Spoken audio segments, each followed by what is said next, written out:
Welcome to the Minute Masters, and today we're doing an ignition tune-up on this 95 Ford that has the 5.0 V8, or also known as the 302. So on my little tray here, I have a distributor cap, rotor, Motorcraft plugs, which you definitely want to get if you have a Ford, and I have plug wires. Okay, if there's anything that has to be Motorcraft, I'm a big believer in the spark plugs having to be Motorcraft. Everything else can be an off-brand. So to get started, you're gonna go up here and locate your distributor cap. So this is it right here. And on the sides, there are two of these spring clips. So this one right here, so basically you just grab it by the top here, pull out, and it will come unsnapped. There's one directly on the other side, which you can actually reach under here and you can actually get with your finger and you can unsnap. Some people like to remove the intake to give them more space. That helps. I have a catch can here. It can help to remove that. But that's all I need to do to get this unsnapped. So then I can lift it up. There's enough slack in the wires that I can move it off to the side, and that will expose the rotor. Rotor's very simple. Just grab it, pull straight up, nice and easy, and it will come right off.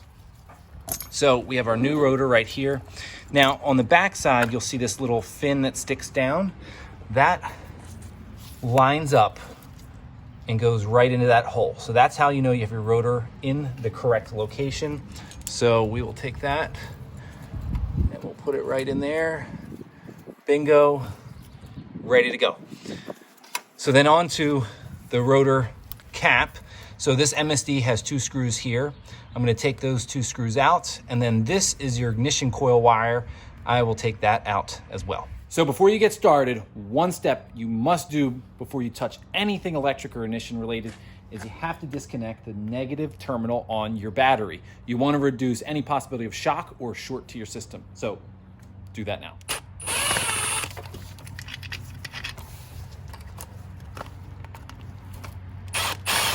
Just in case you're curious, this is a MSD specific thing with those two screws. Once they're out and you pull up on this top piece here, it actually unplugs your coil wire, and then your coil wire right here.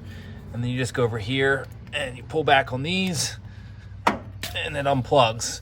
This plastic piece comes off the end of this, and you can actually transfer that to your new plug. So don't throw that away. So now that that's done, we're going to try to take our new cap and actually slip it in place while leaving all of the wires still connected to the old one. So before I put the new cap on top of the distributor, one thing I've taken as a measure here just to make it easier on myself is I actually want to unplug these 4 spark plug wires so that I can move this out of the way and I can more easily get the new cap on there. And you notice I labeled them, and that's just so that I can use this cap here and I can look at it and tell which wires and where they need to go, because to do this properly, you replace one wire at a time so you don't get them messed up and confuse your firing order.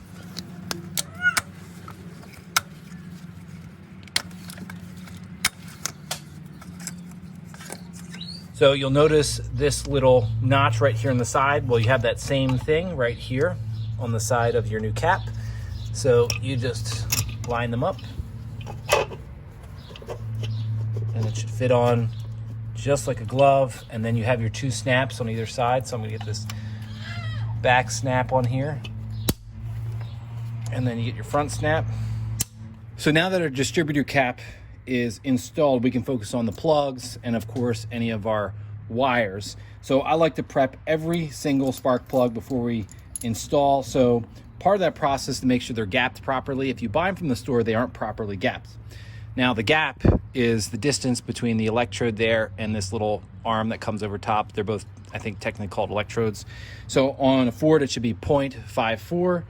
So you take your little gapping measure tool, and you can see this one is nowhere near that, okay? So you can either pry up like this and you get the gap right, which I don't recommend. Some spark plugs, you will damage that lower electrode. Or if you have this gap tool, you can actually take it right here and you can actually pry that back without ever touching that electrode. So I'm gonna gap all these, make sure that they are 0.54. And then once I'm done gapping them, you take this anti-seize, okay? This keeps your spark plugs from rusting to the block or just becoming really hard to get out. And I just take this and I just apply a good film of it all the way around in the threads. And that way I know when I have to take these out 50,000 miles from now or whatever, they'll come out nice and easy. As you can see, I have all my spark plugs. They're properly gapped and they have anti-seize. So the next step is then to go pull our spark plug wires out, the ones that are existing. I'm gonna start here at the back on the driver's side and I'm gonna work my way forward.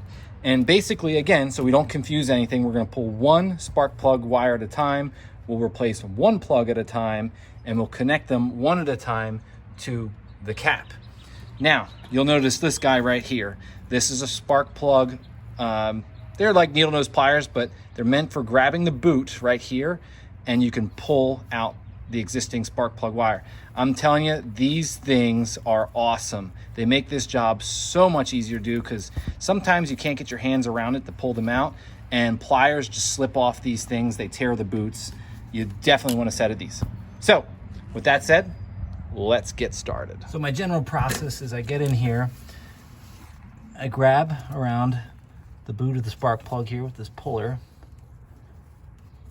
like so, and I just pull back. It should come unplugged. Then you'll just trace it all the way back to your cap. We trace it back up. This is the one we just disconnected, and you'll see it's right here on the cap. Now, looking at where it is, you'll notice it's right next to this little plastic piece right here. Well, there's that same plastic piece right here. So I know that's got to be this post, okay? So knowing that, let's pull it off. And then we go over to our pile of spark plug wires. And the process is very simple. All you do is you grab the whole bunch and you see which one it lines up with, okay? Now in this case, I've already done this, so I actually know it's the same length as this one right here. So we toss the junk one and we keep the one that we need. Now, I'm doing a little extra step right here and I'm adding heat shields to my spark plugs. You don't have to do this, but I bought these years ago and I've just been meaning to put them on. And basically you just slip them on over. It's not an easy process, but it's something I'm doing. So anyway, I'll fish that through. We'll get to the next step. So you'll see our spark plug right there, dead ahead. And I have this spark plug socket from Gearwrench, and it has a magnet inside. It's really handy, and it's got this extension that's built into it. So anyway, I'm just gonna fish that down there. And now we're seated, and I'm gonna break it loose. And just like that, we're free. Now see, isn't that awesome? You don't lose a spark plug, even when it's spinning. So I have my new spark plug, and basically I put it inside that socket, but I don't attach anything onto it.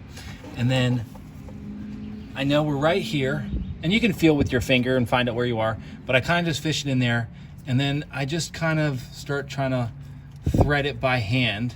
And you want to thread it by hand because the last thing you want to do is strip one of these. So I'm in right now, I'm spinning it by hand, just like so, and we're hand tight right there. And then all I like to do from here is I put the ratchet on, give it a nice, tug on there, and then I pull up, make sure it's in there tight, and that's it. You can torque these in, you don't have to. So then I'll come in with my new wire here. So I just fish this down behind everything because I want it to be seamless, and then line it up. And now you can put dielectric grease on the tip of this. That does help keep your connection, but again, that's kind of an extra thing.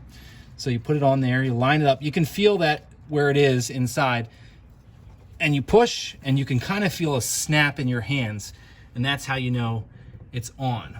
So then all you do is you take your remaining wire, and we're gonna feed it to the cap.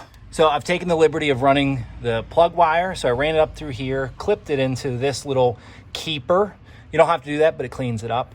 Run it straight over through here, and then I clipped it right here on the distributor cap. And remember, this is the one that we said was near this piece of plastic, so I knew exactly where to clip it. So that's it. That's my process for changing a spark plug and a plug wire. I'm gonna go through each one, replace every single one, and I'll bring you back for little tips here and there if there's any of these that are a little difficult, so stick around for that. So I have 3 things left to do. The next one is to like this video and subscribe to my channel. The next thing is we have to hook up our cap to our ignition coil. So that's that one wire that we did in the beginning where we unhooked it and we had to switch that plastic piece. So just feed this wire right in here, get it on that center post, and then push down until you hear a click. And then you take this end right over here, push that on there. Again, click, click, and click. And then the final step is hook the negative cable back on to your battery. Now, little ignition tip here to keep your truck from getting stolen. If you switch out your coil wire with one of the others, your truck will never start no matter how hard a thief tries. Keep that in mind if you leave this beauty anywhere. And that's it, guys. That's how you do an ignition tune-up. See ya.